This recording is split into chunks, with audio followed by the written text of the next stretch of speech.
poussa na moyen mosusu akosa les alités. Avancez, avancez, avancez. T'es la tapis rouge. 2, 1. Très chers abonnés, membres et téléspectateurs des AMTV, DEM officiel, BEV officiel, bonjour et bienvenue. Nous sommes très heureux en tout cas de partager une fois de plus ce moment ensemble avec vous, notre famille. Vous êtes nombreux à nous suivre. Merci pour vos multiples réactions, orientations et surtout la proposition. C'était devenu pour moi en tout cas inquiétant comme on a.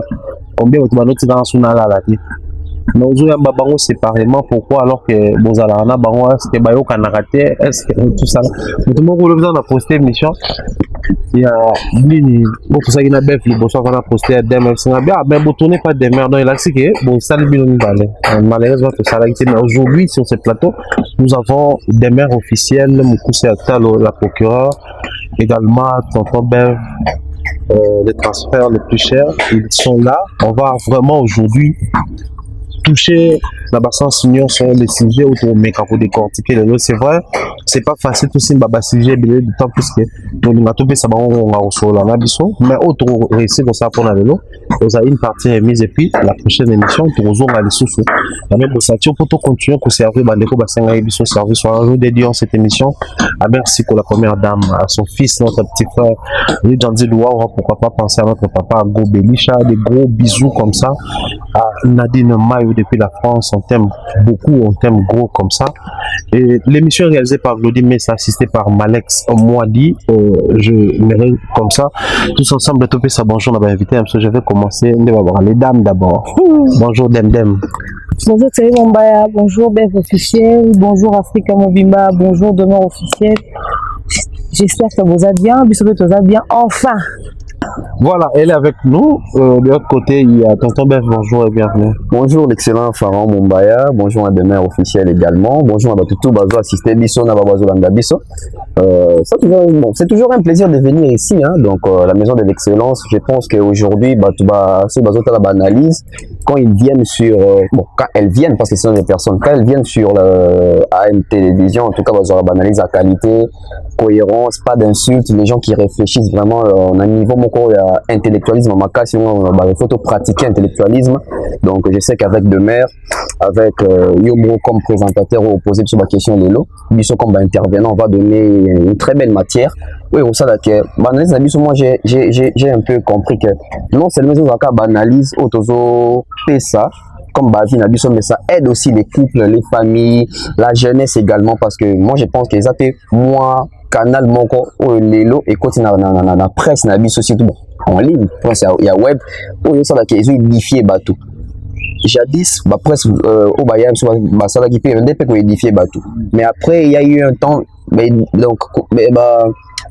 matière où on est édifié bateau zali sauté et comme un cas qui a acharnement on a insulte, mais aujourd'hui au moins même bateau autant sous bazara même avis na biso te basara fait même métier autant sous bande que c'est plongé na ba insulte que c'est focalisé na ba commérage, mais le temps ça a fait analyse comment ça a fait effort ba copier pe ba excellence to ba excellent au déjà ba excellent na musala, donc ça pour suffisance que c'est une école et ça doit continuer. Voilà, très bien, ça doit continuer, mais j'aimerais commencer justement avec toi puisqu'il y a la parole.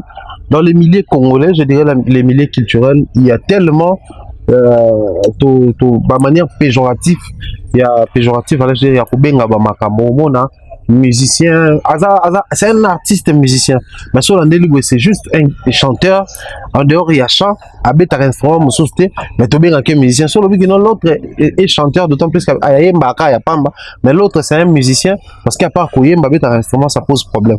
Ça dit tout ça, on a moins de difficulté à trouver une appellation proprement dite. Comme Naote Komona, j'aimerais te prendre vraiment la forme là-haut. Okay. Na trophée moi na Moka. Oh, ça déjà après plusieurs années, les vieux problèmes qui maîtrisent la matière. Mais basu pris, il y a théâtre de l'année, ma Pessiango, Sila qui ne fait pas déjà les théâtres, elle fait le cinéma ou la télédrama des Alara. Ma Pessi pris wana. Bato mususu pe basala ba théâtre forme là on peut dans la salle ba mega ko se plaindre na moi pas trop s'acharner sur bango bino bossa et la kawa puis bossa succès donc si on a muto congolais wa tala na TV na théâtre, est-ce il y a une possibilité de sauver cette situation avec l'état parce que là tu es commerçant dans mon mboka hôtel ba fait problème na bureau na mba on se dit c'est fini. Hein. Ouais, ça prend 6 ans que nous avons beaucoup à faire. Hein. Donc, honnêtement, il y a aussi une opportunité, une occasion. Moi, je le dis toujours, peut-être mon killer aussi là, nous avons retourné à Rabbi Sobao. Besoin qu'il y ait occasion, nous avons ma connaissance, nous avons une opportunité, nous avons une. Aujourd'hui, dans la communauté, tout comme il y a un makambu, donc comme manuellement makambu, ils ont dit kala. Donc, quand c'est ça, mais là, on est arrivé à la technologie, Internet, pour ça, tout, et ma volonté, on a besoin d'apprendre, on a reçu la recherche, c'est ça que, toujours, mais quand même, pour démystifier ma camouflage, dans le monde net, et ça, prison, tout ça, parce que tu es emprisonné, même, je dirais, psychologiquement, d'une manière intellectuelle aussi. Mais nous, ils ont à 6 classes, à 8 diplômes, à côté de l'université, alors ça attend son médecine. L'avenir vraiment au docteur. Mais donc on est bandara, on est bandara toujours soit dans la famille, soit dans l'entourage, dans le milieu, si tu vis pas. Nous avons quelqu'un stable ou ingénieur. On a mon nom même, pas na biso mon nandako. On doit saluer science infirmière, on va les dans le quartier. Voilà. On a mon nom de pas biso nandako, Monique. Jourwana, tam sous antenne et bouger. Mutabung sa antenne bien sûr. Pour ma chaîne les ongles attends sur vie. Via dans musala. Maman qui a bouger, qui a booster, bouger, ils ont dit bouger. Oh, maman ingénieur. Donc, tout ça commence toujours quelque part. Et quand ça commence quelque part, ceux qui ont rectifié, bâtir, ils ont tic là comme une habitude. Ils ont comme mayango. Ils ont dit que vérité, mais le quoi, le coutan, ils ont l'intérêt, aussi longtemps de défendre le coutan, et qu'on s'installe la vérité. Voilà pourquoi on retrouve aujourd'hui. Nous avons dit qu'on a un point beau, et tant que nous avons une maison mère, ou sont en train de BCBG. Nous avons mission à l'équipe mission à Bino. Mais qui nous a appris que Benga Moutoye Mara, chanteur musicien? Ce sont les leaders, ce sont les artistes. Nous avons Bakalezaki, Bafali, Bafere, Basoleil, soit l'équipe Bouikala, parce que les gens ont sauté. Son musicien, moi, l'équipe Batounier, question de zone mingi, je ne sais pas ce qui va journée, c'est tout bando yokan. Oh, Yoza, Ozana, présente toi. Oh, Naza. Musicien, chanteur, première voix. Là, quand on saute les lots qui sont sur bien affilés, bah tout n'est qu'il y a 40e voix. Mais quand les arrivent en présentation à tout artiste, il y a sa première, il y a sa deuxième, tout ça. Mais tant que vous musicien, bon, bisous bien avant vous bien bango, bah musicien. Ça pourtant que bah rôle il y a musicien et zanini. Même moi aujourd'hui, au moins tant sous, bah on confondre analyste et chroniqueur. Pour se lever pour moi, il y a bien ma maman dans boka. Et il y a un bout de moi qui na moi je ne sais pas Nathalie bien sauté mais na mon même critère et représentant son meilleur artiste et musicien exact. En tout cas na évité parce que j'ai vérifié dans mon unité. Mais tout le baquet si là ou ça la rawana eza cinéma. Ba petit trophée dans Makambuya théâtre. Déjà il faut définir théâtre zanini, cinéma zanini, art dramatique zanini. Tout doit partir de là, tout doit partir par les organisateurs. Bato ba organiser est-ce que ba yebi makambu ba osala tout comme ba ko makambu ba osala mais est-ce que bazana bato o bazali approprié à ba domaine wana les mêmes erreurs raison même na makambu na biso mbo comme na muto azali tam susu assis na médecine ba cheyo ministre à culture oh mona tout ça ils ont erreur même erreur à sélection on voit ça même dans des orchestres même dans des entreprises ben vasali ben officiel des entreprises na qui dit entreprise, c'est qu'il y a des chômage, ceux qui ont engagé bateau. Mais au-delà du bateau, bayebi, Moussala Makambo, il faut engager Bango, Babé, Vatali, petit frère, nae. Ah, yo y a un aussi maintenant côté communication. Petit frère, nae, à ça la économie. Na sphère à communication, à quoi il vient de. On le voit aujourd'hui même, na leader, na biso, au moins leader, à 8 ans, sous beau-frère, attaché de presse. Pour Kazali, Leki, il y a moins si nae. Tout ça, ils ont repère, tout ça. Oui, bah, qui est qui fait quoi? Yangwana, Namboko, ils ont fait. Au moment où bah, nommé Moutou. Oh, ministre, il y a budget. Ministre, le budget, il n'y a même pas calcul. C'est très important. Ministre, le budget, il faut calcul, il faut compter, tout ça. Moi, on doit me nommer expert comptable. Mais quand tu as dit que tu as abandonné il va faire la diamant, il va l'unda kuna. C'est un businessman. Ces pays souffrent na makamboua, na confusion, na makamboua rouillé, baté, qui est qui fait quoi. Moi je pense qu'aujourd'hui, nous avons besoin de capacité. Dans nos émissions, il faut démystifier même le concept. biso kovanda na mboka oyo omoni bayebi si balobi par exemple qui ne dit mot consent bato bazoka na makambo wana babosani kodévelopper yango. C'est ça qui nous manque aussi, qu'on développer le concept. Là, les goûts et les couleurs ne se discutent pas. Mais il faut développer pour y avoir profondeur et alikambo. Pour quand on doit développer le concept, il y aura profondeur à makambo. Il y aura plus babilo pour union sol. Moi, je pense que dans la mission à biso, tout le quand même concept moi ils a codé tout décoder en gopé pour bande qu'on a biso ba y base matière. Même bateau va travailler, même ba leader d'opinion parce que bango ne pena champion.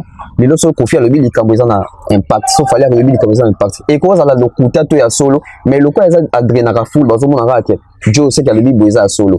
Joe m'a Galilée, bah tu vas condamner à mettre un coup fort à faire ça raison qu'on a comme la terre sur le donc moi je pense que c'est un peu ça. Très bien. Alors c'était d'une très grande importance tout bas si je me demeure avec toi la même question mais en forme même chouchou. On a senti vraiment une forte opposition.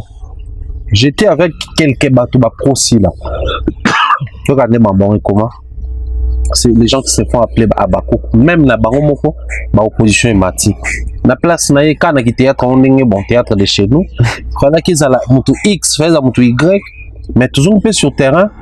Les gens X Y qu'on dit ouais. Na mo batang ba président Lombe, na mo batang ba je ne sais pas. Il y en a la même la catégorie il y a meilleur théâtre, ceux qui meilleur acteur théâtre cinéma. Tout 500 cas pour normalement les critères étaient basés sur quoi? Parce que si aujourd'hui X a vu Y a zo lo à la B, donc normalement c'est que B na X wana va se retrouver dans la qualité moko boy, va se retrouver dans loko moko. Mais en termes même il y a productivité et autres. Bateau peut baser indexé y compris des meurs na kati, baza parmi bateau au moins mécontentement pesali, vous n'avez pas vraiment censé réussir à mon moko alors que c'est dans les secteurs culturels toujours. Ok. Bon, naonaki bato balobi o biso to saboter sila banomine azwi trophée biso to lobi te nayebi te bino bolobi félicitation bino ezali na valeur te so demer alobi so coach ya lobi wana nde ekomi na valeur aleta na ovanda na lobi na osoka na merci te boyebi na développer soki félicitation na osoka na félicitation te na développer na développer bolinga développement na nga te mais bolinga quand même na poster après boloba na poster ko par hypocrisie. Ce qu'on doit garder le silence, il y a un problème. En fait, communauté, on va fumer à nini. Bon, peut-être qu'il y a un combat fournisseur, on a vu, on a découvert, on a méca. Na mono de fona méca. Bon, c'est un sabla ma bé, so les gars ma cassimi na mitu na biso. Obi na mona qui surpris na mona, et nous mon boya bleu jaune, bleu doré boy. Na bossa ni komona, ba nominé ngai. Chroniqueuse de l'année. Batinga, nati lo collé. Na ba papimbo, ma ba do yuwe. Oso mona ba nomino na yo mo kamo na osani wana chroniqueuse de l'année ngamo na ke na chroniqueuse te na se retrouver wana na même nini ba nominanga na deux catégories musu batenga sina na ba pasteur Denis Lessi influenceur de l'année batenga na ba Denis Lessi ya na page na ba na kota mais j'étais choquée oso mona ba nomino yo seka ba notu na kuba ba photo ne c'est bon déjà. Ils ne m'ont pas contacté. Parce qu'ils m'ont contacté, ça déjà ne me nominez pas ni d'influenceuse de l'année, ni d'influenceur de l'année, ni de chroniqueuse, parce que je ne me définis pas comme ces personnes-là. J'ai toujours dit je suis blogueuse et je fais des analyses. Bon, tiens, on a un analyste. Puisque l'analyste est sous 2-3 T. Tu vois comment tu as 4. Bon, ça y est, si biso, bon, tiens, biso, et ça catégorie. Si vous tiens, on a un blogueur, bon, tiens, on a un analyste. C'est justifié. Mais retient la chroniqueuse, en tout cas, je ne me définis pas comme telle. On a vraiment un sérieux problème à niveau wana. Il faudrait qu'on ait la place selon et l'eau au sala. Voilà pourquoi il y a du méli-mélo. Moutouma a une caméra na fond, il va intervenir comme on peut analyste. Azo analyser nini. Si mon sur lundi vidéo azo sala, on sentir même analyse na va propos na. C'est quoi une analyse déjà par la définition? C'est déjà tout ça au fait. Ok? Alors, en ce qui concerne ma du théâtre, le théâtre et le cinéma, déjà, le cinéma c'est le reflet de la réalité, quoique le théâtre aussi reflètera légèrement la réalité. Mais seulement, il faudrait savoir que dans le théâtre, il y a un jeu emphatique. Et lorsque nous parlons du théâtre, nous voyons plus ce qui se passe dans la salle, au fait. Oui. Nous voyons déjà ce qui se passe dans la salle. Quoique le théâtre peut être aussi filmé, mais quand nous parlons du théâtre, nous voyons ce qui se passe dans la salle. Ngai na se prononcer te na mamwasi la po soki na lobaki yango ba ngeba mona biso ba jaloux ezaki Belziki. Ok. J'ai déjà trouvé anormal que l'on puisse nominer si la meilleure actrice de l'année parce qu'elle ne l'est pas. Admettons que Belville soit nominée comme meilleure actrice théâtre de l'année. Au fait, est-ce que la réaction de Dem allait être meilleure actrice théâtre, d'abord, il ne fallait pas non bâtir en théâtre. Meilleure actrice, justement, c'est ce que je dis. Au cas où elle se retrouvait là. Soit pas se retrouver parce que Bellevue ne fait pas le théâtre. Très bien. Elle est dans la production cinématographique. Ok. À ça, on voit un spectacle dans la salle. Mais là, on peut peut-être d'accord, c'est un spectacle. Aux hommes, on a un balai, ça la spectacle. C'est justifié. Mais ni Bellevue ni si là-bas se retrouver dans la catégorie. Et puis en ce qui concerne actrice de l'année, si elle n'est pas l'actrice de l'année. Comment ça? Il y a beaucoup d'actrices qui se sont démarquées en 2022. Mais il faudrait commencer par savoir d'abord les critères. Justement. C'est de ça dont je parle au fait. Si tu as même en termes de critères, la drame, humour, si elle ne peut pas être l'actrice de l'année. Parce que il y a des jeunes qui se sont démarqués en 2022. Ah, on a Linda dans le groupe jouer pe ba rôle. Toza na ba Sarah Massial pe ba jouer pe ba rôle. Toza na ba Davina Apwa qui a interprété des rôles extraordinaires en 2022. Azali na ba Davina, ça c'est vrai. OK. Azali na ba rôle Azali na ba rôle dramatique en Tebiso d'Acosta pareil. OK. A memi biso na ba niveau ya ba émotion moko bo extraordinaire. Tina Souka voilà. D'Acosta Aza vraiment parmi les acteurs où Aza mérité l'acteur de l'année au fait parce que sali ba film moi bongo yango soko lipo ba ndocha catégorie wana bon prévenir biso que za catégorie etikali po le roi te dit que chaque année par exemple to bandoza na mwana mboka biso to ba olandela pe ba film nyonso pour que tant bon nominé mutu to zana bino d'accord que ba to bozo nominé na ba personnage boye ba s'identifier. Dites-nous peut-être que les productions de l'année peut-être vous prenez si là en termes de production de l'année par exemple, ok, parce qu'il faudrait savoir qu'en termes de production, si là depuis qu'elle est sortie, elle a quand même impacté, elle a apporté sa touche à elle a apporté quelque chose de différent, etc., etc. Elle a ramené quand même autre chose aussi. Toi, non, moi, sur la belle vue, tout le monde a sonné, a été peine le rôle ici là, wana. Et ça dit que ta film le rôle là, même si je ne suis pas toujours du côté de Sylla l'Ivoirienne, ce film-là, ça manquait beaucoup de choses au fait. Ok, le film Sylla l'Ivoirienne, mais quand même c'est un film qui a impacté, ça ramenait un truc, ok, un truc de différent. Total on a vu déjà asa ba film musu ça tourner pe ezaki no ba rosa ba film belé tourna donc ça pour penser que prix il y a production par exemple tenir te comprendre ça pour penser que Bellevue prix à production parce que Bellevue a des chefs-d'œuvre à commis. Bellevue l'écriture il y a rien à dire en ce qui concerne les écritures de Bellevue. Elle fait des films au pénal qui enseignent éducatifs et ça bah fond et bien aussi. Donc sauf que c'est Bellevue prix à production de l'année. Tout le monde qui peut comprendre rien. Mais ça va prix musu ils correspondre na actrice théâtre non. C'est pas parce que nous appelons abusivement ça le théâtre que vous aussi en tant que professionnel, parce que quand on peut ça va prix, on peut ça en tant que professionnel. Donc il faut que ça les bons noms et les bonnes définitions, non parce que la communauté soit bien en maboké, mais on peut quand on tient encore maboké. Surtout si ça tombait sur les oreilles de ceux-là qui ne comprennent pas, bah éviter que oh ça la répète théâtre tout dans le azam théâtre. C'est ça. Déjà abusivement to bien en bon. Mais différence c'est ça entre ba film et ba Bellevue, ya ba Dinana, ya ba Sylla wana na ba Nigérien. Pour ni Nigérien to bien en film, to bien en série. Ça to comme pas comme maboké, comme théâtre pour na nini. Pourquoi on fait ça? Donc déjà ce que tu as besoin de mentalité à congolais et changer que l'appellation comme ndenge sengeli biso bato to yebi. To tiango déjà na kombo wana. OK? Et si nous autres nous ne nous sommes pas prononcés, c'est justement parce que d'abord il y a un avis sur ça, ils allaient un peu sortir du contexte. C'est comme oh yo ça charnera sur Sylla, oh yo loba pour des tierces personnes en train de raconter que moi son attend à l'issue na loba sur ambassadeur était c'est parce qu'Apekisanga elle ne peut même pas se permettre de le faire. On a droit au faire la théâtre personnalité publique. Alors justifions ndeni. donc ce qu'il faut c'est nga de on a lobela mamete il faut contacter justice ba linga document juridique ils ont empêché parce que son document juridique la fille arrêté n'a problème n'a été il faut n'appeler sa vie nga librement comme tout il y a empêché un temps à communiquer pourquoi si j'avais pas dit ça c'est juste pour éviter les mauvaises interprétations ya bato lo ba fan de baza un trophée na bango tout ça bon ba c'est là tout casser en haut mais puisque tu poses la question on en parle au moins que bato ba tient on a oreille prix de la production oui pas prix de meilleure actrice parce que si elle n'était pas aussi meilleure que ça en tant qu'actrice elle a toujours été elle était ça au fait mais côté production est peut-être au tient en avant donc voilà. Voilà, ça continue notre émission, en tout cas avec très bonne humeur, détendue. Et au sala et très grand plaisir par rapport à Bandekoto. Toujours partager dans ce plateau. Je vais vous lire une publication de Didi Stone Nike. C'était hier, juste après notre émission. Elle a fait un post disant qu'on parle bien de Kofi Olomide là. C'est la fille de Kofi qui a écrit ça. Et moi, je ne fais que répéter. Mention spéciale. C'est là que je vois à quel point cette communauté est l'une des plus hypocrites au monde.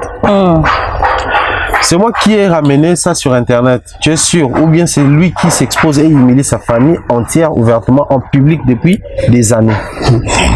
Ce n'est pas une question de séparation, la séparation n'est absolument pas d'aujourd'hui, c'est vous qui en êtes au courant aujourd'hui. C'est même moi qui conseillais à mes parents de seulement se séparer calmement et proprement car l'atmosphère dans laquelle nous vivons était juste invivable. Vous ne comprenez rien. Vous passez votre temps à vous prononcer sur des sujets que vous ne maîtrisez même pas un peu. Vous ne connaissez que 5% de l'iceberg et vous vous permettez de juger. Ce que moi je n'ai absolument pas supporté, c'est que ma mère, qui en plus de subir ces humiliations répétées, puisse se faire insulter et manquer complètement de respect par des membres de notre propre famille sur les nets. Des rumeurs sur mes petits frères, des fausses accusations, des audios qui circulent et j'en passe. Eh bien, sur la personne, ne réagit. Ne serait-ce par respect et par considération pour la personne avec qui il a quand même partagé 28 ans de sa vie. Mais en revanche, quand c'est pour poster des vidéos bêtes sur son profil Instagram, là, il y a du monde. Tout ça pour pouvoir se dédouaner et faire la victime en mode. Non, c'est pas totalement de ma faute. Regardez, elle aussi. Mais qui fait franchement n'importe qui pourrait me répondre. Stop. Vous rigolez ou quoi? Sincèrement, je le dis ouvertement, vos insultes, vos bois dans ma baie, tu vas être maudit, impoli, ingrat, etc. Ça me rentre par une oreille et ça ressort par l'autre. Signé Didi Stone Nike. C'était quand même une belle lecture. Pour nous les adeptes de la lecture, nous aimons bien lire, mais aussi méditer. Donc, lire avec compréhension. D'abord, je commence avec toi. Et Michel Bandi. J'aimerais bien commencer par la fin. Et Michel Bandi, ouais, Zaki va préliminaire. Pourquoi je vais commencer par la fin? Didi Stone a dit, ça rentre par une oreille, ça ressort par l'autre. Donc tout ce que tu vas dire ici au conseil, ça va rentrer par ici. Non. Ce message-là, elle s'est adressée au père. En fait, quand elle dit, on parle bien de Kofi Olomide, elle répondait aux attaques qu'elle a reçues. Aux attaques qu'elle a reçues, qu'elle a subies depuis un moment donné. Donc je ne me considère pas comme quelqu'un qui l'attaque. Ok, alors on va commencer. Aujourd'hui, noir sur blanc, depuis que cette histoire a commencé, c'est vrai, on a indexé les gens, on a essayé de comprendre, analyser, comme toi tu as dit lors de la dernière émission, trouver un juste milieu, question d'avoir une idée claire sur ce qui se passe. Mais là, elle-même, elle a pris la motivation de nous éclairer. Cette fois-là, on peut comprendre pourquoi a eu motivation à Koubimisa Makambo, parce qu'on a attaqué délibérément et injustement sa maman. Yo, loba qui bati kokota Makambo à parents, mais là on comprend que Didi prend la défense à maman nae. Pour injustement qu'ils pas bandé quoi papa nae, et ça fait presque des années au début moi c'est l'amiable pour atmosphère Isaac Mabé. Donc toutes ces années elle a vécu ça. Puisqu'elle s'est décidée à Roulouba Makambo clairement. Tout garder même analyse d'avant où il faudrait changer la perception à Makambo. Tu sais, dans les affaires de famille, Dans les affaires de famille, les enfants prennent position à l'instant où vont sentir que moi, je asphyxié. Rappelons que Didi Stone a vécu pendant 23 ans avec ses parents. Donc, elle connaît le climat de la maison. Tous les gens ont profité de toi. Mais papa n'a biso kaka soka ba soigne. Papa kana maman so ba discuter na ndako et que mingongo yokani libanda. Biso mo boye bindeni obima na passe libanda. Tu as honte de sortir dehors parce que bah voisin bah ndota la bino papa bah on a maman bah soigne. Vous comprenez? Parce que imaginez-vous que tous les petits dérapages du vieux quadre era sur internet. Internet a combien de personnes? L'internet c'est le monde.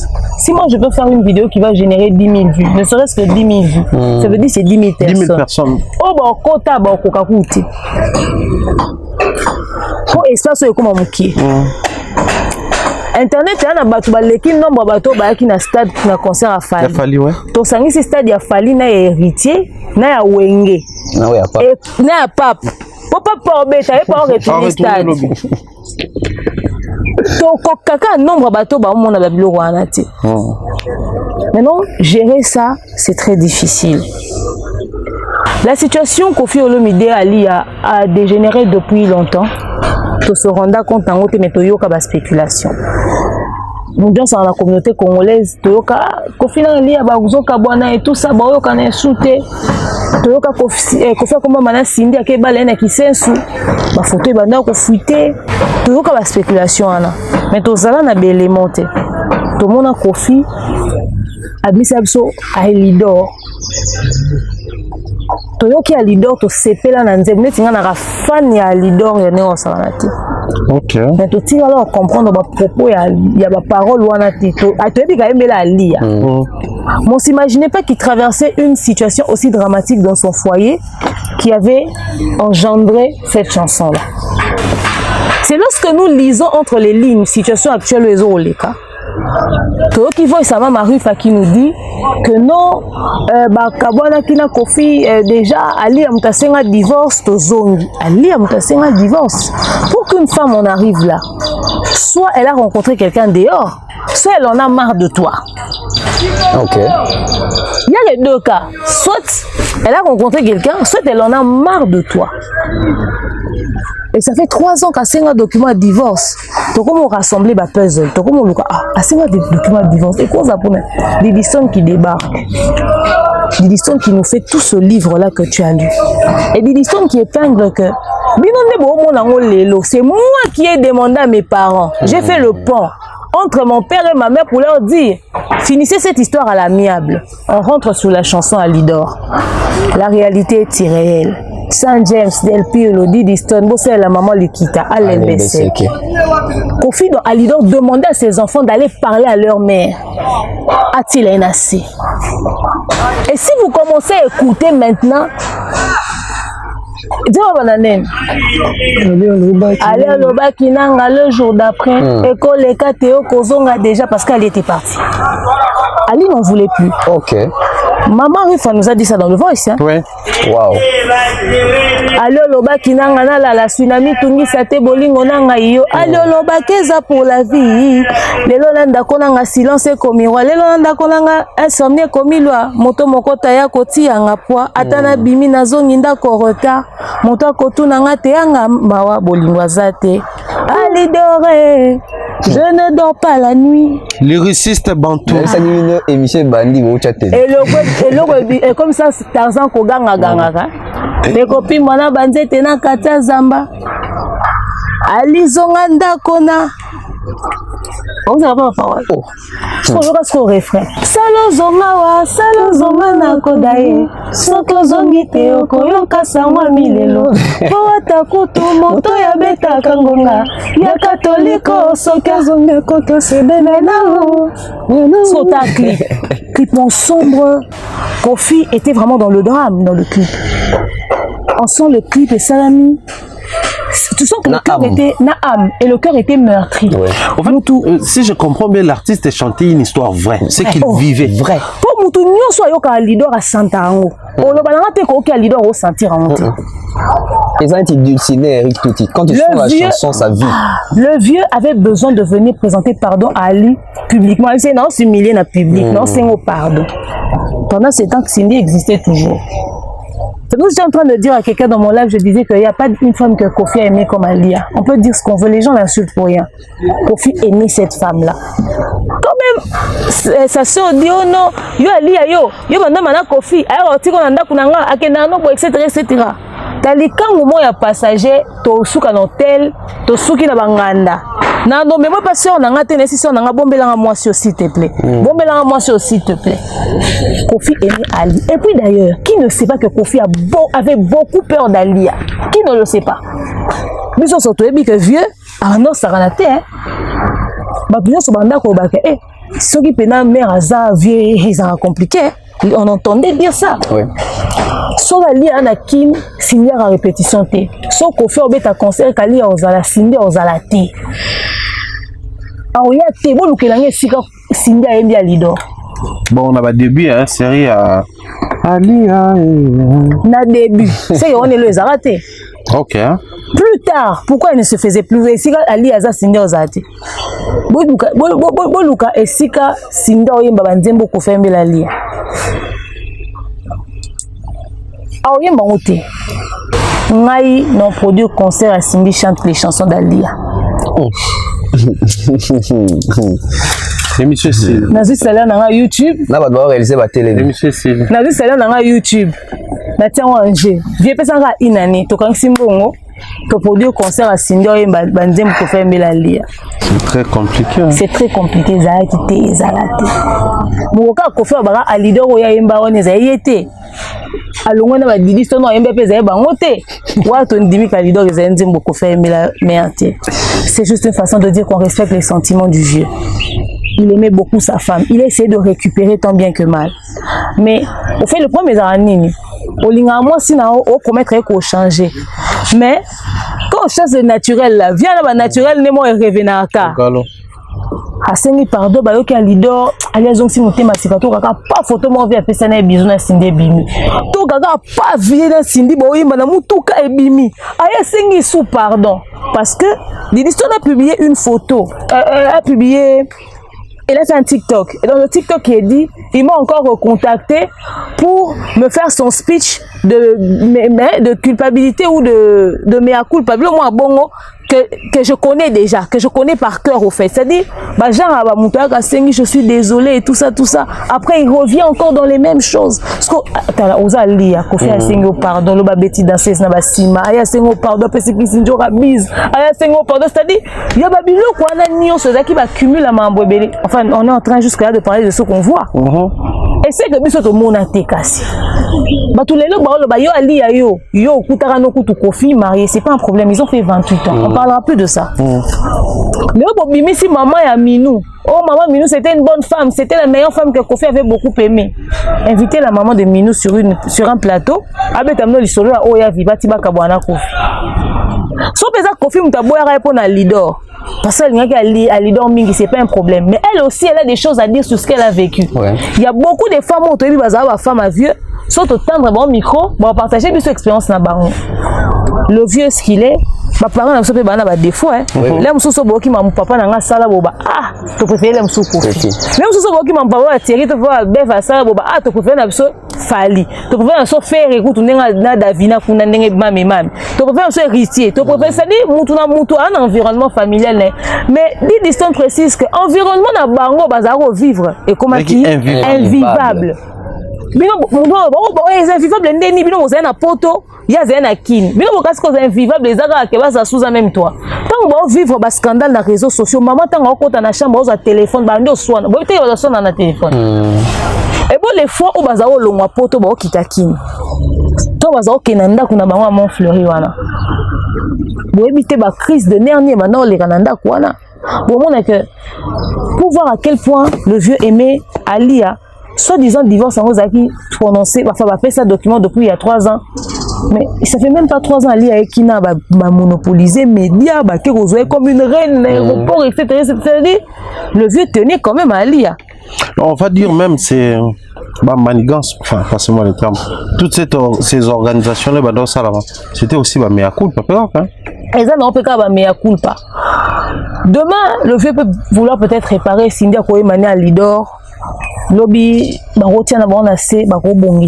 mais les dégâts sont restés au fait. Le problème, c'est que Maramboke est tellement ma bec que tu as effacé Marambo et les quitter. Je rigolais hein, quand je disais je vais produire le concert de Cindy Chantalia. Mais quand même, il faudrait dire qu'il y a des dégâts qui sont restés et des dégâts qui sont irréparables. Nous sommes en train de nous plaindre sur le comportement de Didi Stone que nous voyons public. Mais nous, on ne sait pas, oh yo, ma problème, on va vivre, on a papa, on a maman, on écrit na kati na baon. On est en train de parler de la dépression ici. Ouais. On est en train de parler de ça. On ne sait pas ce qui va en faire comme dépressif à cause de maman, papa, bon, maman, baon. De fois, on a divorce à mes parents, bah la kaka mode. Oh, moi je vais partir, je veux plus de cette femme, la femme, moi je veux plus de cet homme. Vous posez la question de savoir ce que les enfants ressentent. Des fois, les enfants sont les plus choqués hein, parce que vous, ça vous arrange. Bien beaucoup mis d'après au tikana. Mais nous, c'est banana te que bolimana jour moi boy. Bobo ti bango banana bana besoin encore un environnement familial. Bana besoin encore un papa na bana maman bonda kumoko. Bozo privé bango environnement wana. Babalité bana miki. Bana besoin aux ala sous un même toit avec leur père et leur mère. Attends que bazara déjà à distance. Mais même que tata soit à maman. Faudrait aussi en tant qu'enfant de personnalité publique, vous portez ce nom, sortir et rencontrer le monde extérieur. Babata le roi moi et tata oh papa pese moi si mon business s'occuper na mon corps qui sinjora bata le roi moi tata moi pesa qui une fessée na danseuse na regard extérieur wana oignon ça. C'est-à-dire tout ce que Didi Stone a écrit bref, ils ont l'acceptation que va traverser un moment difficile. C'est pas comme si Kofi n'a rien à dire. Dans une histoire de couple, il y a toujours les parts des responsabilités qui sont partagées. Mais à reprocher et le romoko, maman ou la famille n'a pas insulter maman naïe. Peu importe ce qu'il y a, pourquoi la belle-sœur va s'ingérer dans les problèmes de son frère au point où elle indexe moi si au quoi il y a Kofi pour dire tout ce qu'elle a dit, c'est des propos très déplacés que n'importe quel enfant ne va pas accepter et au point de dire de toute façon mon frère est un homme, ma femme. Oh, ma femme.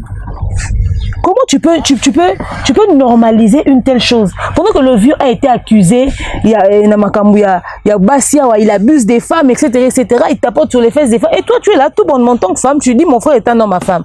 Mon bali non à la ranae, sœur n'a que son frère est un homme à femme. Soyez au dirigeant, au digérant. Moi, n'en moi si, alors il y a bisoke. C'est là qui n'a pas qui est que mobile yo ya bala à homme à femme. Yo zo on dit pourquoi yo kolo belo abona bana bat. Même Cindy oh peut-être de l'eau et comme officiel. Mais même Cindy est en sécurité, même elle doit avoir peur. Oui. Même elle doit s'inquiéter. Ce n'est pas normal. On ne peut pas dire ces genres de choses avec beaucoup de même si aux autres bon pour en soin hein. Ça la passe et tout ça. Voilà pourquoi il faut se contrôler parce que Babilo Kwana attend le bateau na loba qu'on a sa kanda et c'est qui voilà. Mais on tombe dans blessures antérieures. Tonton Bev, je reviens vers toi comme toi dans un métier à communication. Analyste, chroniqueur, nous sommes tous dans la communication. Didi dit quelque part, ce n'est pas moi qui ai ramené ça sur internet. Elle se dédouane et à soumettre son exercice moraux. Tu es sûr? Ou bien c'est lui qui s'expose et humilie sa famille entière avec ses mentions ouvertement en public et depuis des années. Aujourd'hui, les gens se sont attardés sur la vidéo de Cindy, dans compte officiel il y a vieux, comme quoi et puis c'est en plaire continental, comme quoi même là où Batobandek ou ignoré. Mais s'il faudrait revenir d'ailleurs, l'enfant veut simplement nous rappeler quelque part que Marambo Yazo Sala c'est comme une réaction. Souvenez-vous au début de l'émission, Tobaki Biso Congolais, tous a tendance à s'attarder sur ma réaction, voilà. Sans pour autant viser action. Effectivement. Tous a tendance à Koluka, qu'on soigner, résultat aujourd'hui, sans pour autant tout tenir compte de la cause, aux autres produits, résultat tout bien fait aux anangos. Donc, Tokende, Didi nous pousse vers la cause. Ce qui est l'autre, c'est retrouver dans les réseaux sociaux où ça parle de des personnes célèbres. Parce que dans cette famille-là, l'enfant est une star actuellement. qu'on le veuille ou pas, tout le bélango, parce qu'il s'agit d'une star et son père. Bon, admettons que son papa n'était plus star. Comme Joe Jackson n'était plus connu, mais ça parlait toujours de Michael Jackson. Donc, la star, la petite, nous révèle ici que le vrai problème, c'est son papa et ça date, ça a commencé depuis longtemps. Depuis des années. Très belle réflexion, des très belles questions, surtout dans ma campagne de communication. Je vais vraiment m'attarder là-dessus. Tu vas dire, tout ça, la mission, ça va live, tu vas attaquer Alia, tu vas attaquer Kofi, tu vas attaquer Mama Rifa, tout va comme ma cible. Mais la communauté il a fallu Didi, moi on a 23 ans, d'à pousser sur micro l'auto qui est la cause. Nous avons traité par résultat. C'est bango ba notre traité par résultat. Nous avons traité déjà. Dans la mission la communautaire. OK, au généralisé. Voilà, généralisé. Voilà. Donc micro le belé, nous avons mon kaka auto mona. Mais moi na muke à 23 ans d'azongi ici biso penda toeba ce qui le makambo est comme ça pour essayer à pekisa ka ba parents pour me kaka kwa atténuer situation mais papa na ye oaza star oazali personnalité publique pour batebe balandaka yene mtako ko gérer makambo te pour moto le to mona ndezo pela bo Demer a sali une très belle analyse ici il y a ko décortiquer même nzembo il y a vieux wa embelaki maman Ali alors on a reçu un appel sur Sima. Kofi Olomide déjà en 2002 son amour sanité l'album Ifrakata aimba kata Washington mabenanga obimisi na web na internet pour internet mo ki ba mona ba naviguer suka sonye donc même vient dire mon fallait te moko que buzobo sur l'internet et ça sonne suka na sonne à prophétiser ba internet ba naviguer ba mona oyo suka ya sonne alors qu'à l'époque l'internet n'était pas comme ça qui viral pour tout boiter to yeba pété ke koma t'es analyse fait ça tout décortiquer Aïdor tout décortiquer Washington chanté par ah mais la soy chanté par Kofi Olomide toutes les deux chansons chantées par l'artiste donc l'artiste dans baye mba za pepe na hotel abiso mais te yakapé bango moko tout à fait et on a dit que Didi na âge ne wana ni to ramener biso kuto yo base to traiter dans nos sources et si kama kama bandaki Kofi Olomide azali personnalité publique. Donc ça veut dire aussi que la grande majorité des problèmes là-bas est lié na ba scandale ndepenza o ezaki public. On dit yango ne base ba voilà parce que Kofi Olomide toko loba ni so toko loba a célèbre. Bien jeté. Donc on a monté mais on va en Afrique sur le plan continental. Bien jeté. Kofi Olomide na âge na yo azanango à côté Instagram. Le pays de Kofi Olomide. Voilà, à côté Instagram après Batebeli Maza quand même je crois on a 1 million quelque chose de followers. Didi on a 1 600 000. Donc Baza ba star. Baza ba célébrité. 1 600 000 personnes dans la tête à Didi. La majorité peut dire que Didi papa naïe aza star. Pour nous comprendre le temps sous mécontentement à Didi parce que quand la toujours follow Didi na Instagram tout le monde a Didi Olomide mais le tout le monde a quand tu Didi tu comprends na raté pour Didi Stone pourquoi Olomide zala li sous terre on a dans un un peu qu'on réfléchir Didi oyebi que papa na star Didi oyebi que bando vivre tant mon invivable na kati ya foyer tout na kati ya famille na bango suite ya ba agissement tam su ya papa na bango eux ndé ko sala ke kombo wana ya famille ezala suye to termine na communauté en dehors ya communauté surtout bien libanda communauté to moni ke to na une manière internationale donc même indele ba européen ba ebi Kofi ba ebi Didi Stone Didi musala sala ka lelo senga ba contrat ba mannequinage ba bilo na ba sala ba défilé tout ça et ce qui Didi oyo kombo ya Olomide apporta que ça na ba scandale bato ba ka ba marché ce qui va éviter un scandale quand bazo beta Didi Olomide Kofi Olomide mon père obima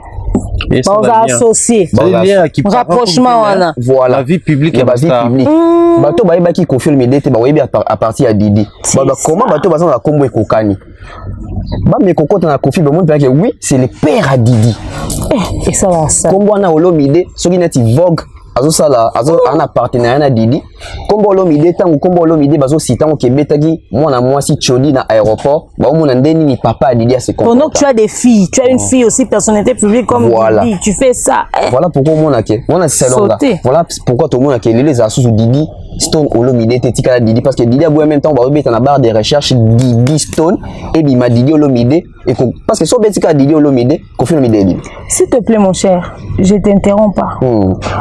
Yango na mon akaza ki so kaka e yindi na papa na sali scandale mo ba se désabonner dans les réseaux sociaux papa. Voilà. OK. Faut comprendre. Parce que na été son na français de bomar mais invivabilité wana. Papa Makambo yo pe karate. La sentinelle est contre dictionnaire, on sait jamais papa. Vraiment. Bah vivabilité on a pe mama kambo kaka. Ba scandale, ba autour de sous acharnement, harcèlement. Nous demandons ce temps, on va mettre en barre des recherches sur Betty Koffi Olomide, Didi Stone Olomide Robima. Tout comme sur Internet, nous demandons Betty Keina Ipupa, Fali Ipupa Robima. Donc tout le monde a même il y a un moment qui est sur une famille moi une réputation ma bé yo qui est sur le kamusala moi na bato bazaki na antécédent papa na bino so petit comme des familles oui oh c'est toi l'enfant d'un tel ngai pe na victime oh yo za mona nyangilelo na ebi écoute voilà bato na ngoza tous les jours comme tu as fait des nyangilelo je sais même pas qui c'est voilà quand on est na ba famille to mi tout na ke bon quand on trop na l'église na condamné bato te mais bato ba yo est-ce que combo porta ko ebi na nya origine nango soki mutu ande signification nango soki mutu ande ko porter comme azaki nchor to azaki mutu mo mabe ba ko mokato ba lien yo pe biloko na ba lien ko kanga ibandolando tout comme na biloko yo papa Rosa la célèbre tant on bota ba ni so ba na pe ba na lokolo to makila célébrité soki papa tambola ka mabe ba ozo partir mabe ndi bala tsa bana ba ozo partir malamu te c'est ce qui se passe avec cette histoire il y a en termes de communication toujours mona ke Didier nous ça net moi à éviter dans le combo Olomide pour être sur un attaché carrière tout ba contrat na été non ba le mot vite fait en tant comme artiste mais c'est un jeune artiste azaki peut être sur na best of the best lelo ba producteur belé ba retirer ba contrat ba pour na suite à comportement ba parana là si vous comprenez nous oui. Donc bon, ça impacte même sur les enfants. Alors on va se poser une question. Didi aujourd'hui qui prend les devants, il y a pour défendre maman nae. Vieux Nabi Koffi Olomide légende. Ana ba nebele abasi. Ali azan moi si moko. Didi ça net indeni. Robasi. Voilà. C'est la seule fille à sa maman. Mais Koffi azan ba minu, ana ba Didi tam super misus na to yebite. Qui na mona qui na yape. Donc Koffi azan ba na basi ebele. Mais ali azan na moi si moko wana.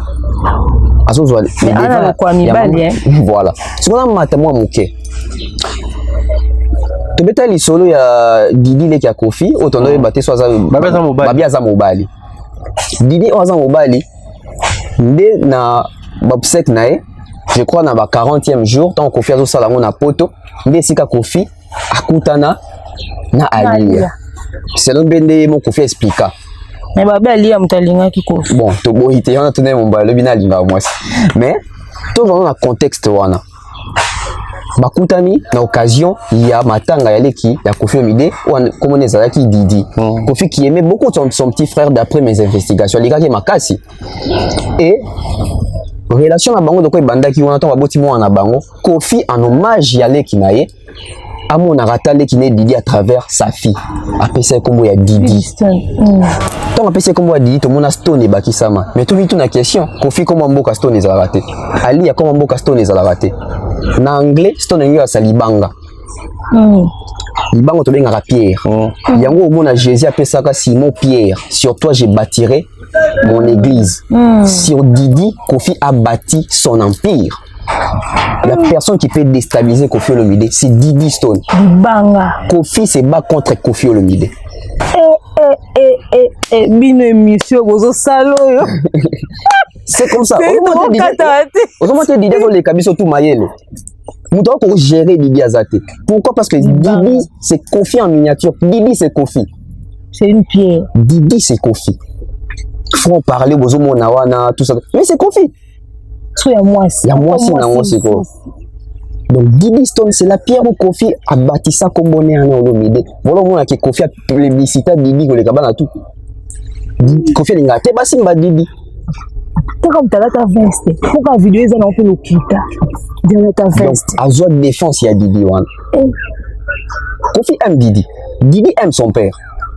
Mais donc ça il a Didi ça que Didi a comme na étape moro boy.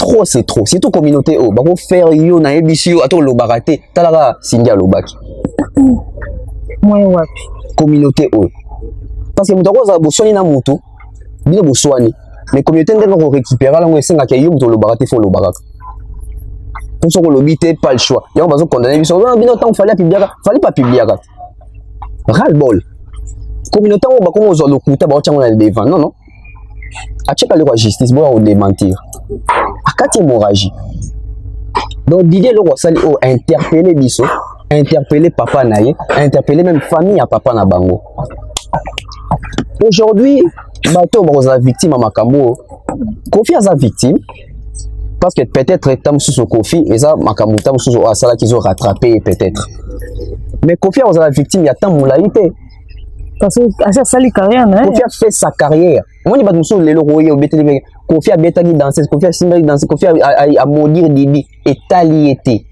ye Kofi na kaka wana ya Gino ye Kofi na Poukou ye Kofi na tout ça mais il faut penser sur qu'on a Didi Stone faut penser à Saint James faut penser à des Pirlo je crois et quand toucher pe carrière à Didi mais moi je commence à comprendre pourquoi Didi donne des explications en français et sur ses réseaux sociaux. Oui. Comme ça, si le monde professionnel et lingui est crucifié parce que dans le contexte, Azo touché papa, elle manque du respect à son père, elle s'attaque à son père. Au moins, les gens ont une explication plus claire que si aujourd'hui elle s'est prononcée parce que sa mère a été touchée, et ça peut être une manière pour elle de se justifier auprès de ses collaborateurs. Voilà, justifier la personnalité publique. L'un des communautés asphyxiées à Batouba, ils sont ramabés. Il a failli perdre sa carrière à cause de ces choses. Voilà, il y a un c'est des douanaka. Il y a des réseaux sociaux. Si Batou est intelligente, pour comprendre ma cambo, tu as un vrai problème. Tu as un solo problème, tu as un maniqué va fallir. Mais tu as ici quand tu commis, il n'y a plus de maniqués, il n'y a plus de fallis. C'est maintenant confié au Lomide et sa famille.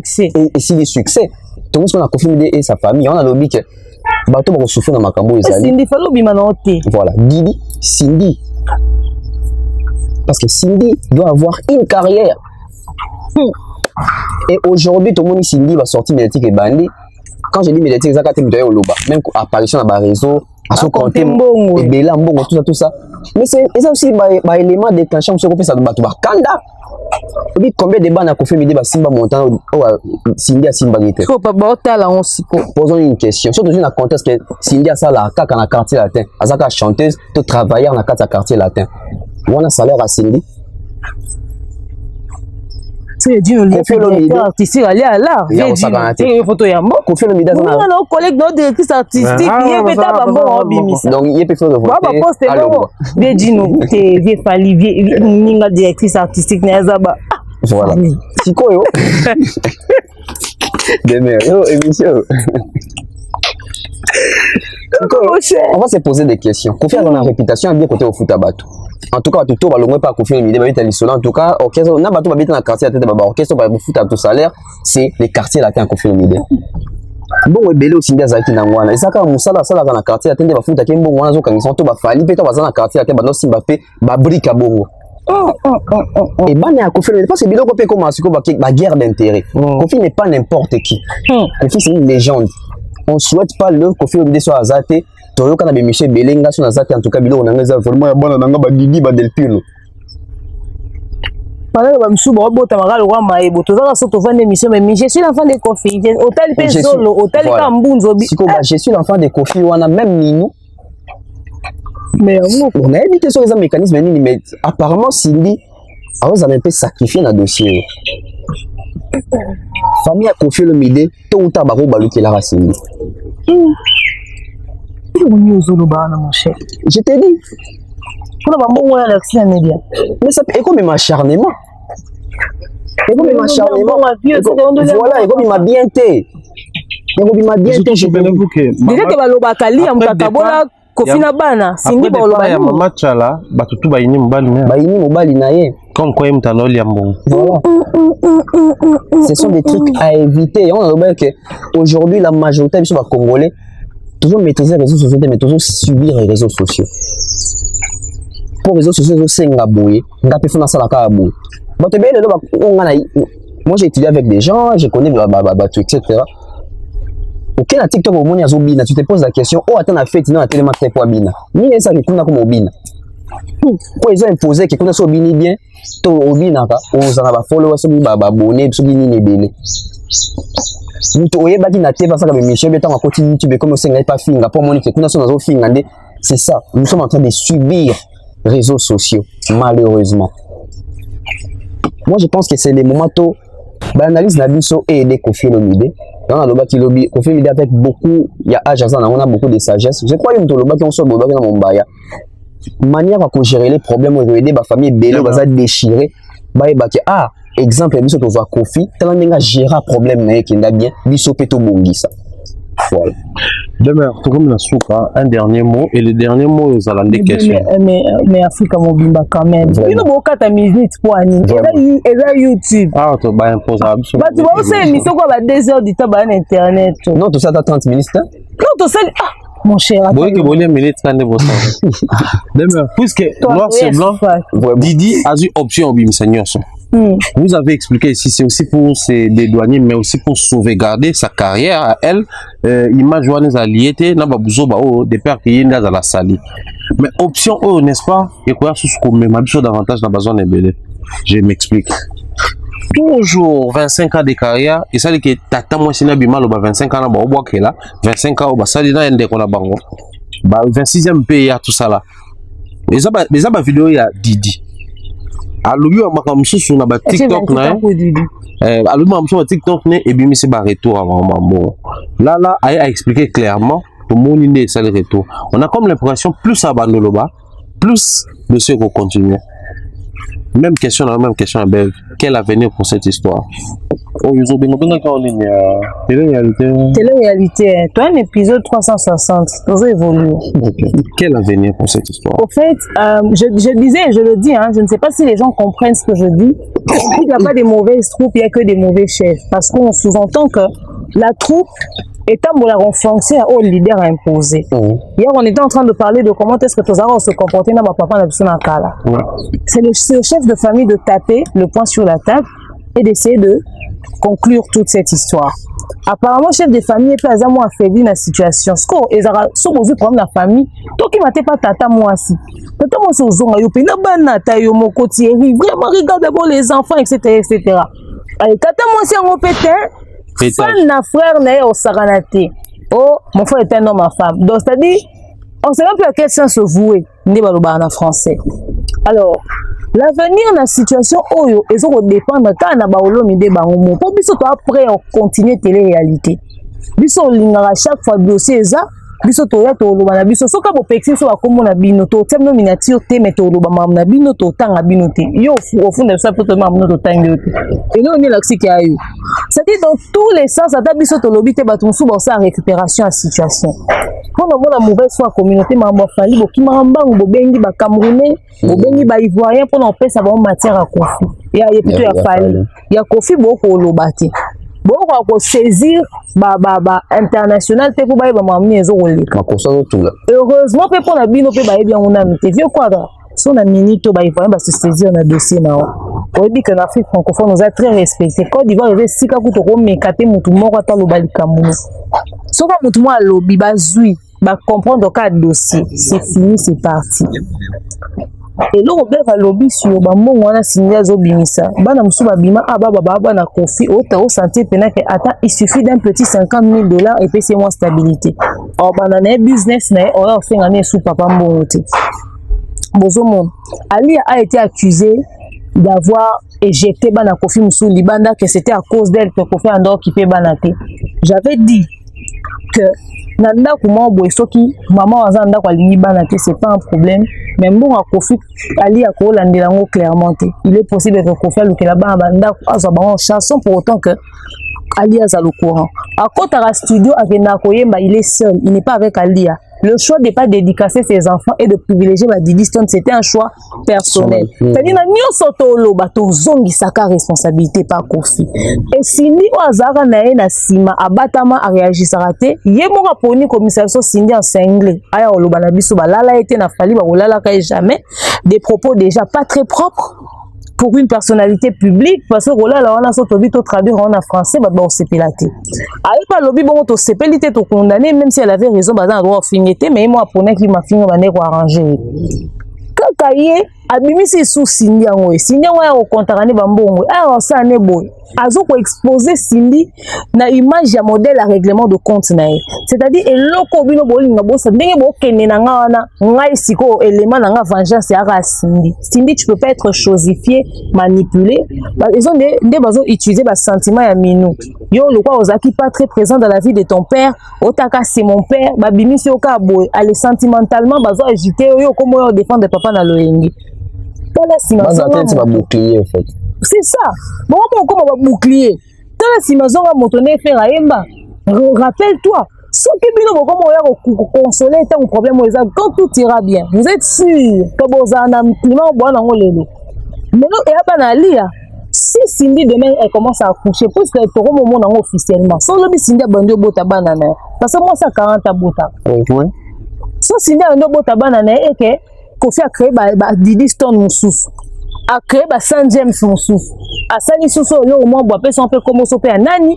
A sous Didi Stone à mettre sous en avant. Bonjour à sous la case départ. Comment est-ce que ça pour que papa a réalisé que on nion ce zo comme l'élo. Et ça fruit, il y a Babylone qui a salade à arranger qui bien été. Kofi a 67 ans, il a grandi hein. Dans 3 ans 70. Dans 3 ans 70. Moi n'habite que grand-mère dans la temps à âge tout le monde est à coco. 70 ans tout le monde est à grand-mère. Puisque Kofi est en vie parce que les musiciens sont beaucoup fabriqués comme ça na déjà.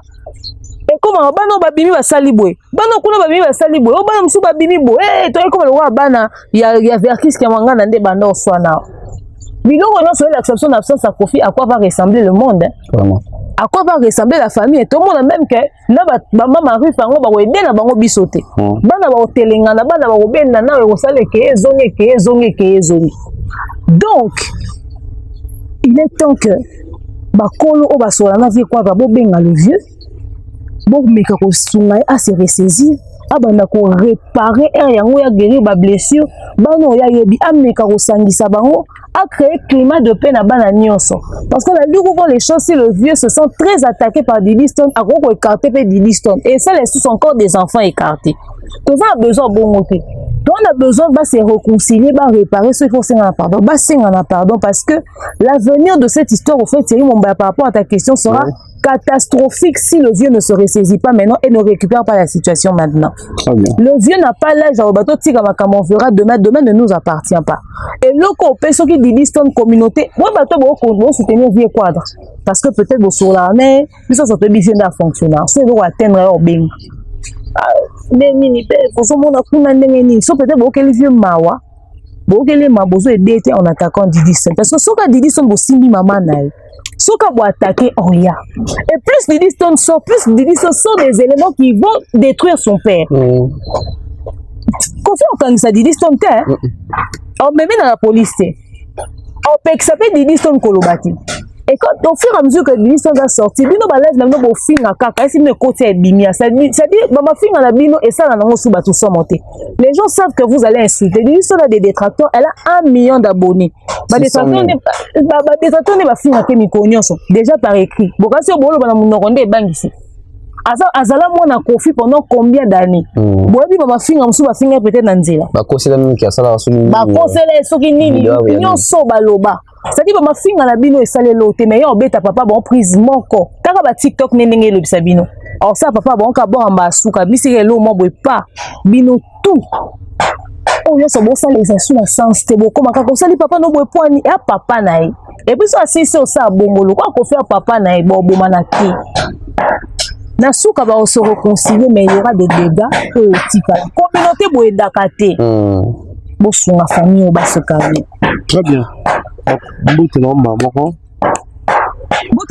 Oh, dédicace spéciale à celui qu'on appelle le Kinga Pandos Mobutu, maman malienne, salutations à toi, Nazuba Sangwa bien, le Salinga Wa, ou tata pour la fête, ma maman de cœur, maman Mariam et papa Roy Bondo, je vous salue. Et Era Bondo, mon frère, salutations à toi également, salutations à Nadine Mayo, Maman Bibiche, moi, vous salutations à toi aussi. Belinda Belvi, quand il la patronne, salutations à toi. Noëlla Madine, Amadi Love. Vous êtes nombreux pour soutenir Abisso, Tolinarabino Mingi, Papa Mike, salutations à toi, MK Production. Et à tout Madjab Gospel, nous vous aimons beaucoup. Et Madame Thierry Mombayate, question que voilà. Voilà, bote comme Bev, tout Kabona. C'est qui dit, ah, Madame. Non, c'est raté. Ah, Loba. Donc, c'est dans le croyez. Je suis ici là. Regarde pas tout là. Vraiment. Merci Mombaya pour l'invitation. Merci Demer pour l'invitation. Moi, j'ai la fait là-haut. Ouais, non, on peut ça. En fait, moi, j'ai la fait là pour Nande au Tony avenir. Quel avenir pour cette histoire? Quel avenir, moi, je pense que dans un bref, pendant ma casse. Déjà, aujourd'hui, toujours, c'est là. Les gens d'Yami Balé, deuxième volume, ils ont parti Cindy à IMB. Et aujourd'hui, la communauté va te mêler vis-à-vis de Makambo et Salami. La communauté des fonctionnaires va te mêler, va yini Cindy, va te mêler, va rejeter Cindy. Alors que Cindy, on en a besoin, album, il y a deuxième volume, tu vas yo kande Cindy, va consommer Cindy. Mais comment ça que Cindy a ta mbindeni, mais mouton déjà indi signé le bara, ah, il est pas bon, il faut venir battre yo que souté. Donc ça peut créer Babylone au moins mal mouté. On a que demain retour le bas, ah ok, il y a pas des mauvais chefs, il y a que des mauvaises troupes. Mais il y a pas des mauvaises troupes, il y a pas des mauvaises troupes, il y a que des mauvais chefs. Nous le baron, ceux qui troupes va remarquer que chef a bien été, mais troupes va changer tes chefs. Et nous, ça nini. Quand changer les arrêtés bolongo lié, mais bon, on a battu au bas, ça peut on a télémé là, parce que n'a trop, il y a des leaders, on a vu ça apparemment, bon, imposer une injonction, on sans pour autant, bateau bazo, landa bango, bazo kamba, mais pas un bango, va contribuer bango. Et on aime de ça la que ceux qui osent au internet, c'est qu'il y a des faux quoi, mais tout le monde peut téléméter, ça va aider nos artistes. Quand on dit entourage, ça a été dans un milieu professionnel, même dans nos familles, même si on a aîné. Petite sœur, notre petit frère, nous parlons de yaya, boité, salango, parce que il faut te préserver famille, na honneur, il y a famille, au long idée, je dirais. Le maman a mis ce gazagin dans le bon moïse, on s'est pélaté parce que, et ça, combo, il y a famille. Famille, on a besoin de lui qui est au respect, famille, on a mis déjà des parcours, on a mis déjà des gens, après ça, déjà, point la famille, donc, on a mis des viennent à biso to lingara mingi artiste na biso légende africaine, il faut vraiment azwa makambo en main tout ça après ça tout le monde a scandale et continuer album est sur les marchés Kofi Olomide ça l'effort azongi ça va focus sur l'album et deuxième volume Robima il faut nous épargner les scandales concernant Cindy sur les appels que Cindy a yembi mingi na deuxième volume. Merci à toutes les personnes qui ont dit biso, merci à nos sponsors César Amani César, Mr Mukanda Muktek, Eric La Tortille, je salue comme ça mon grand frère Aimé Bossele, Mandalelo, sans oublier comme ça mon Maflo, Kalandara Biso, donc nos appels bref, tout comme à Souka, merci na réalisation, merci na Alex Mwadi, Glody Messa, Akai Mobutu Pazanabiso, merci na mon frère la rappel à Zulu n'a pas essayé de remonter de la télévision. Merci à Thierry Mombaya, merci à Demer. Donc on se retrouve très proche. Émission battue. Donc c'était un grand plaisir de partager ce moment ensemble. Tonton Bev, Demer, Nyanx et toute la team nous étions là. Rolanda Bisson en copine à la télévision, la Bev officielle, la Demer officielle. Comprenez que c'est comme ça va se passer. Bon supporter, monsieur. On se retrouve. Bye bye.